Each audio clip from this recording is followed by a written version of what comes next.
Chapter 5. Merman? Lupus Regina asked when they were out of sight and heading down an alley toward a supply shop. While her voice was polite, it had a casual air that fit with her easy self-satisfied step following her absurd victory arm wrestling at the Guild. Yes. Lupu? Ines replied to her with a hint of relief. Almost any other would be struggling to be casual. Good God, what if I'd chosen Nabral Gamma? I doubt she could do it. They brushed past a boy with a bowl-cut like head of hair that dangled heavily in front of his eyes when Lupus Regina asked, "You had Albedo with you last time, right? So why not bring her again? If I could ask." She blushed a little at her own boldness, but it was enough to stop Ines where he stood. "Albedo," he said, glancing out of the corner of his eye. The young man with the apron on had paused to stare at them in the same sort of reflexive awe that others did, but quickly moved on. Ines trailed off on his train of thought as bitter guilt washed over him. "There is nothing wrong with asking, but I must caution you to never mention her out in public again, especially not to me when I am acting as Merman," Ines warned her. Who can say what might be overheard by the wrong party? Lupus Regina had her face turned up at him and she tightened her lips. "Yes, of course, so sorry Merman." "It's fine," Ines replied. "Albedo. That poor beautiful girl. What have I done to you? What a selfish, stupid whim of mine. How do I make this right?" He wondered, and found no answer. Lupu sniffed in his direction. "Merman, are you all right?" "Yes, of course." "Why?" Ines answered with a sudden rush of panic. I am." She glanced up and down the alley. "What I am? You know how we are with, our own. Did I upset you? Please forgive me." Lupus Regina lowered her eyes in deference, and on impulse Ines put a hand on her head and rubbed gently. "No, it has nothing to do with you, and don't think about this again. Albedo just has things to do at home. I can't have her and I both gone all the time," Ines insisted, and without waiting for an answer they moved on. They walked in amiable silence. They found a small shop that by the virtue of having its own building, when compared to the many small stalls closer to the entrance into the city interior, must have been doing quite well. The walls were lined with shelves, and each shelf had a well-organized array of products. One long hook had a series of leather packs, another pouches for belts. Another had a stock of herbs in various containers. Some were of cheap clay, a few were of stone with a smooth space for labeling, and others were of glass. Near those were other camping supplies, bedrolls and other materials, but Ines had a particular need for which the shop was well prepared. Behind the counter a rotund balding man with a salt and pepper beard sat on a bench, tilted his head up to look at the towering dark warrior. "You're a big, I'd remember you. Since I don't, you must be new." "Yes, I need 2 sets of traveling equipment for adventurers." Merman pointed to the copper plate dangling from around his neck. Sure, copper plate no problem. You got the coin for it. This stool is right comfortable and I don't want to move without money in hand." His chubby face split in a little laugh, and Merman politely let out a half of one himself before drawing a pouch of copper coins from off his belt and tipping it over. Copper coins fell into a clatter on the counter, and it proved enough to buy motion from the shopkeep. 25 coppers per set," he answered, and walked to the wall behind him. Rows of pre-packed sets of gear were arrayed on shelves, and with strength surprising for a man of his age, he easily slung 2 onto the counter from where he stood. They landed with heavy thuds on the rough wood. He waddled back to his stool, sat down, and slapped chubby hands down on the gear. "This is a complete set of rations for 7 days, sleeping stuff, flint, and a few herbal treatments for injuries. You run out of anything, come back here with that pack on and I'll knock a copper off any replacement item." "Do you sell potions as well?" Merman asked while looking around the shop. The old man laughed. "Oh, by the 4, no. You want potions, the bear have a monopoly on that, and more power to 'em. They sell at a good price to adventurers, but even then most copper plates can't afford 'em. But," he looked at the high-end equipment and clothing of the pair in front of him, "maybe you folk could stop by there before you go out. A lot of adventurers who come in with copper plates." For a brief moment, sorrow filled his face, a glassy shimmer took over his eyes. "I never see again. Dangerous work you're going out to do, and I wish you luck, I truly do." I see. Thank you. "Is this area so dangerous?" Ines asked, furrowing his brow behind his helmet. I wouldn't have thought so when I was young, course. The old man wiped his eyes with vigor and sat up straighter on his stool. But the thing is, most adventurers are fresh off the farm, got no idea what to do and big dreams. Like a kid who smells a hot pie in a window, they follow the promised flavor right into the dog's yard, and... He jerked his hand up and snapped his fingers over the space between him and his customers. Some of them, they had great potential, others, well, I started mourning them before they left the shop. But one wrong monster is all it takes. One too many goblins, and next thing you know they're gone, and the problem they went to solve is a little bit stronger. Nobody much cares about copper plates except, well, folks like me. And folks like Einsack, at least. But we can't do much about it except give good gear and good advice and hope folks listen. Most of the time, they don't, and I never see 'em again. The fat throat had a thick lump in it, and then he shook off whatever he felt. Good luck to you folks, thanks for taking the time to talk to me. Next time you visit, I'll knock off 2 coppers, just make sure there's a next time. Of course, have a pleasant day. Ines remarked and, putting his hand on Lupus Regina's back, he guided her toward the door. When they were outside, Ines's sense of anxiety began to rise. I may be strong, but with a very different level cap than the game, there's no certainty that there is nothing stronger than I. Is the level cap removed from the Guardians as well? Or is it just me? His heart palpitations grew only greater when he glanced sideways down at Lupus Regina as he tried to work out which was worse. Could I kill them to save myself? If they turn on me, would they turn on me? Are they even capable of doing so? And if they did, how far would I go to stay alive?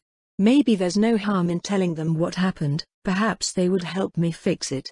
But, do I even want to fix it? Being an Overlord had its advantages. But if I'm being honest, yes, I missed my penis, even if I didn't get to use it before. His line of thought became only more tense before they entered the Adventurers Guild Hall. That made him think of Albedo.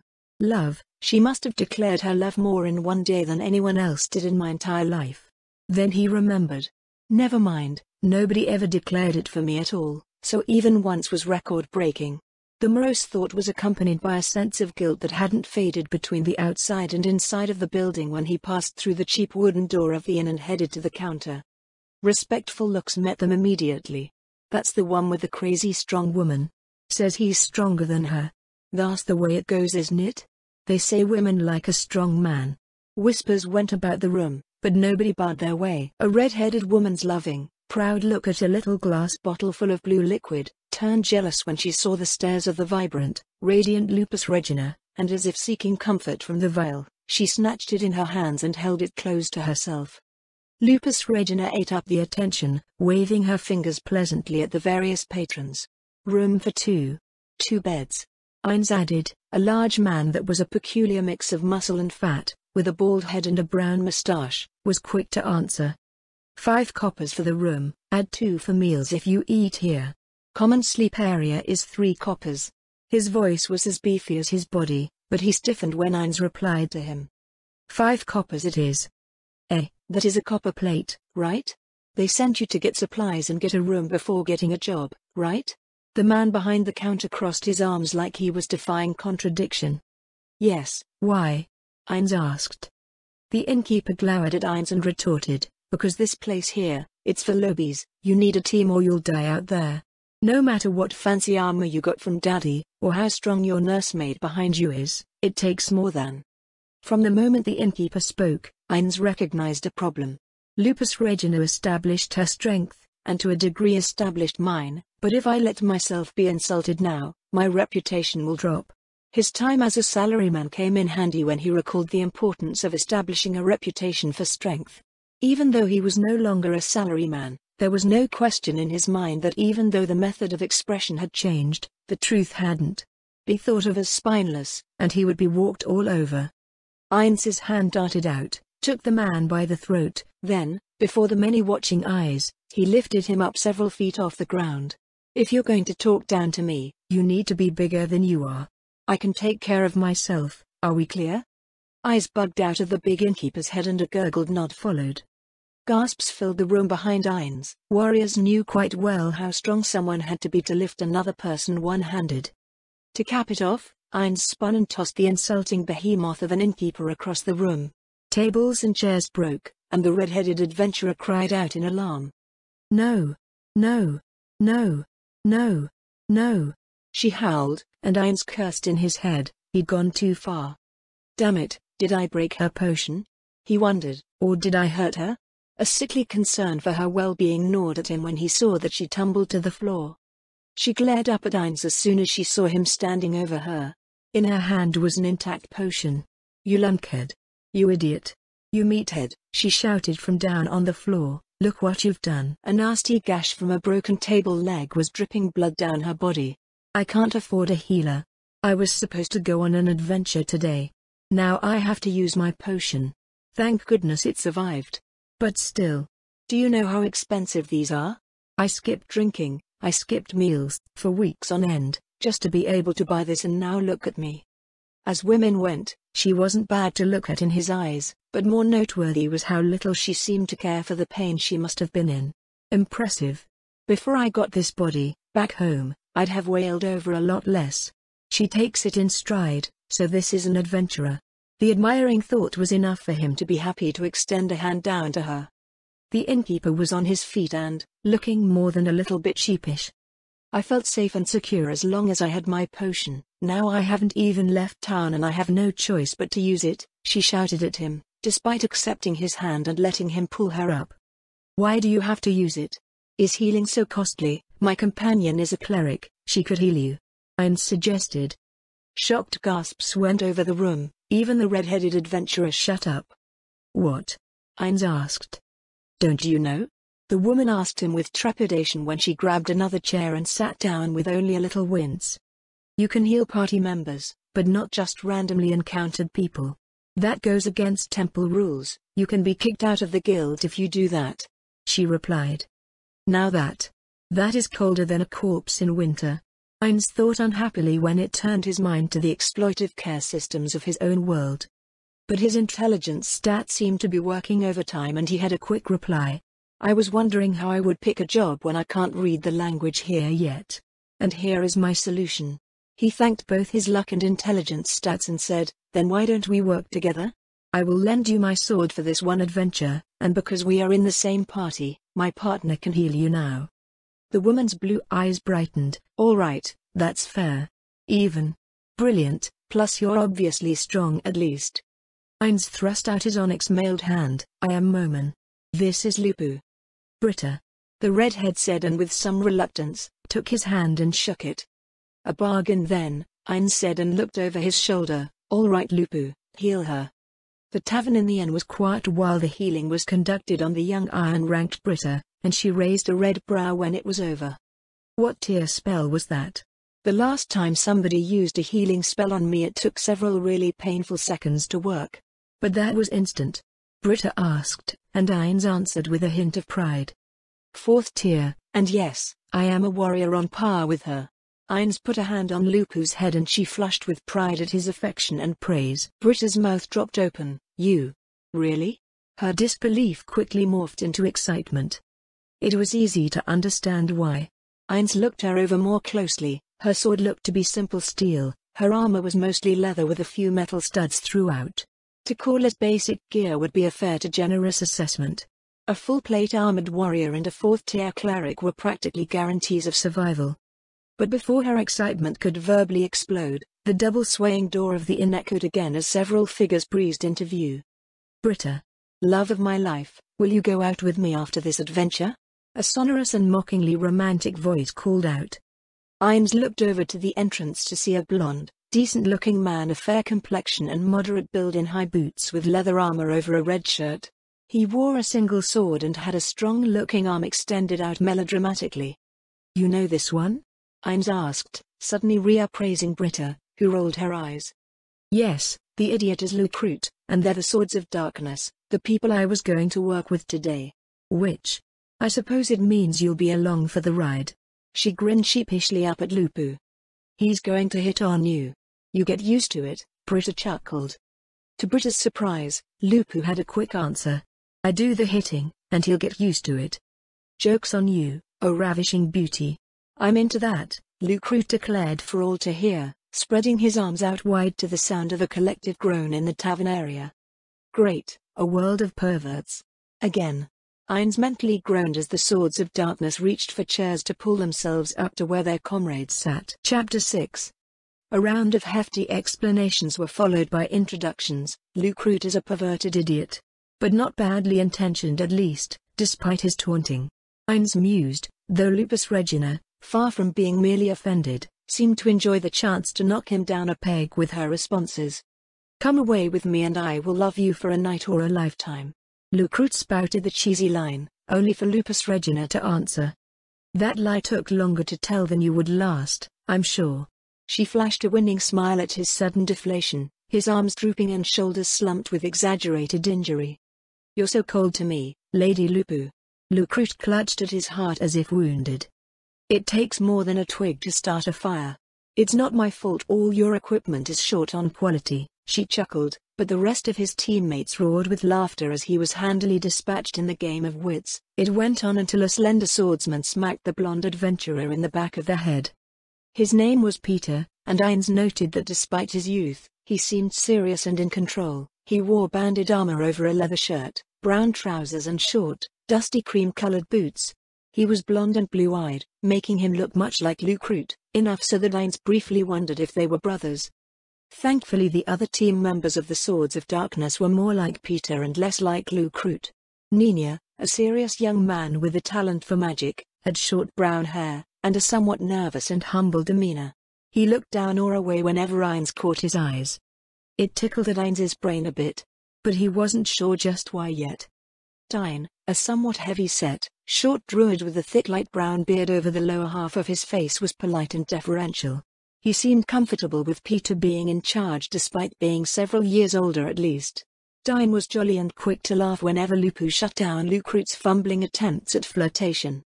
"I suppose I should show my face if we're going to work together," Ainz finally said, and took off his helmet.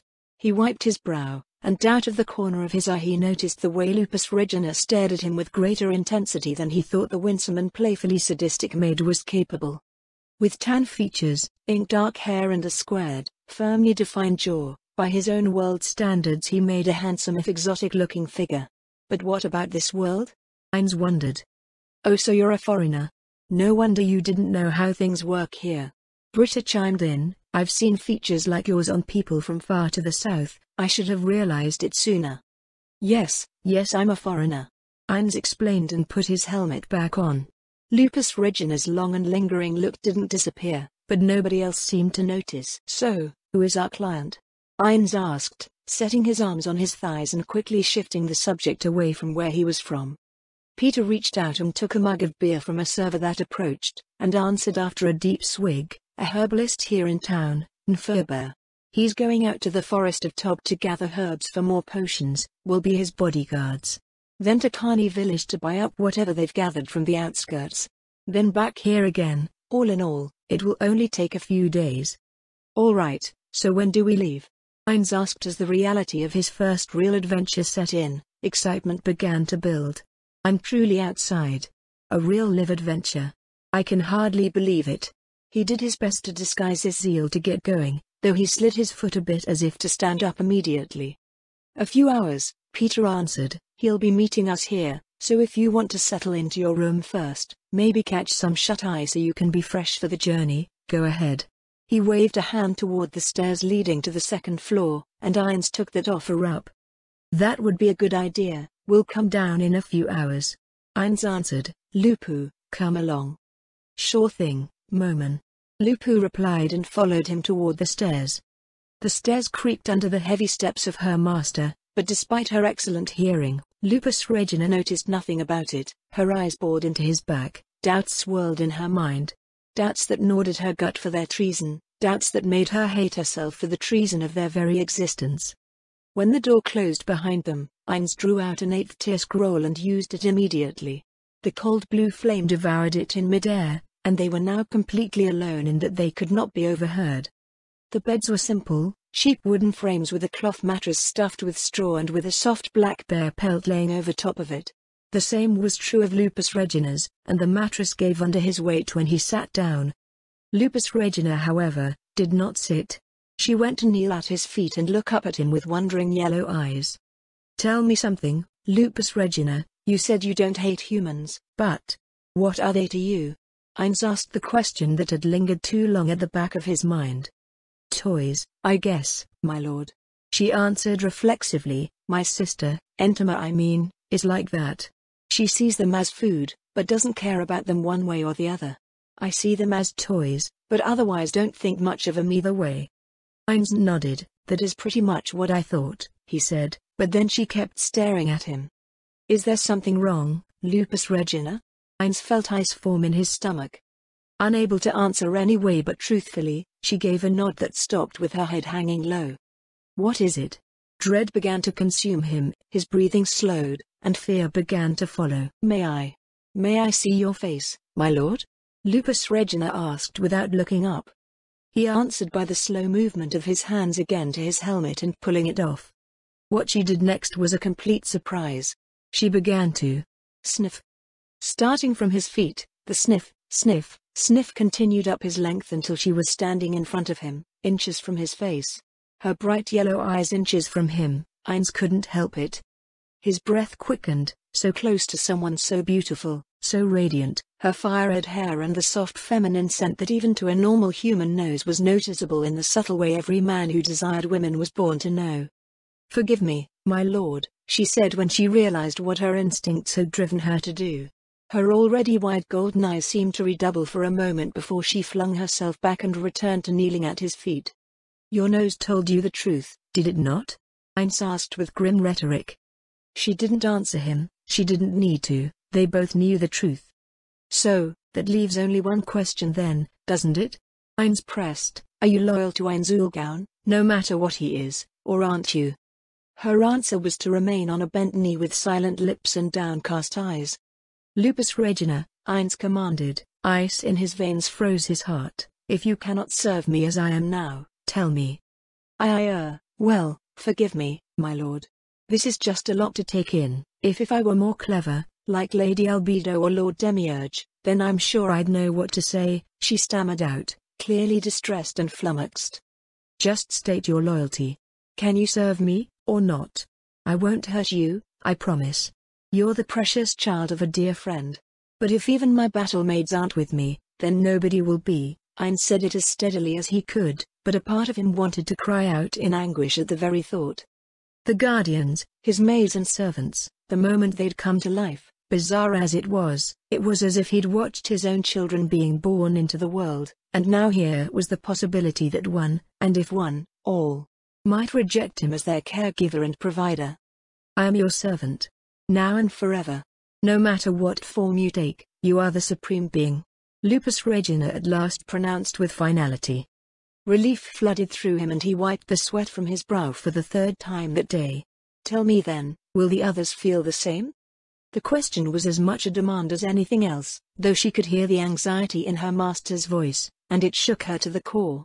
Not least that he could ask it, but that she herself didn't know. "My lord, I feel Entama, Pandora's actor, Uri Alpha, CZ Delta, Sabos, and Lord Cocytus would do so without hesitation. Probably also Lord Mayor and Lady Aura. But for the rest? I just don't know. Forgive me, but I just can't say. You are the supreme being, but most were created with a deep dislike, hunger, or hatred for humans. Even I can't say what they will do. Forgive my inadequate answer, Master." Lupus Regina answered as thoroughly as she could, which flooded Ainz with relief. If she had answered with their certain loyalty, I wouldn't have trusted her answer at all. He pondered and put a hand out to pat her head. "Your answer is more than adequate, but I should tell you what happened at least. However, you must understand that under no circumstances are you to reveal this to anyone."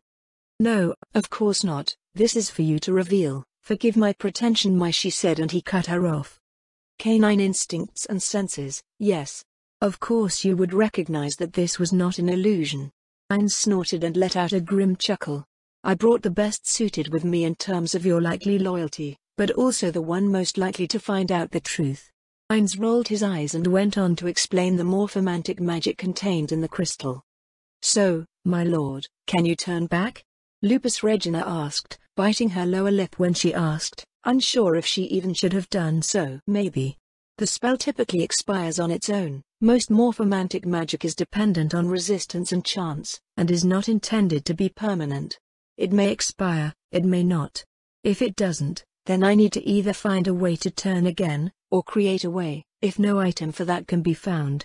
Ines admitted, then breathed a sigh of relief. The good news is, thanks to this, I now know that there are threats in this world that may harm us. Had I not learned this, I might have sent one of my precious children out without a world item or any kind of proper protection against high-level magic or equipment. If anything happened to any of you.